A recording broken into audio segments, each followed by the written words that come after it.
एक बड़े शहर में एक बूढ़ा मजदूर हर रोज सड़क किनारे ईंटें उठाता था। लोग उसे नजरअंदाज करते, कभी कभी मजाक भी उड़ाते। वो हमेशा खामोश रहता, बस काम करता रहता।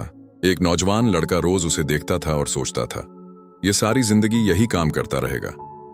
एक दिन वो लड़का उसके पास गया और पूछा, चचा, आपकी जिंदगी में कोई ख्वाब नहीं था? बूढ़े ने मुस्कुराकर कहा, था, मगर अब नहीं है। लड़के ने कहा, क्यों? बूढ़ा खामोश रहा, फिर आहिस्ता से बोला, मेरा बेटा डॉक्टर था।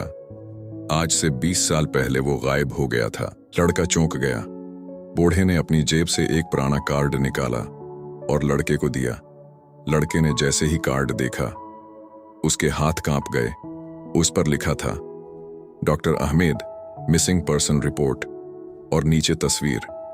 वही लड़का था जिससे वो बात कर रहा था, बूढ़ा मजदूर। वही उसका बाप था। वो नौजवान जिसने उसे चचा कहा था, वही उसका खोया हुआ बेटा था। मगर दोनों एक दूसरे को पहचान न सके। कभी कभी जिंदगी हमें अपने ही अपनों से मिला देती है, मगर वक्त और हालात पहचान छीन लेते हैं। इसी तरह अच्छी और इस्लामी कहानी देखने के लिए मेरे चैनल को सब्सक्राइब करें, ताकि हर रोज ऐसे नए कहानी आप देख सकें।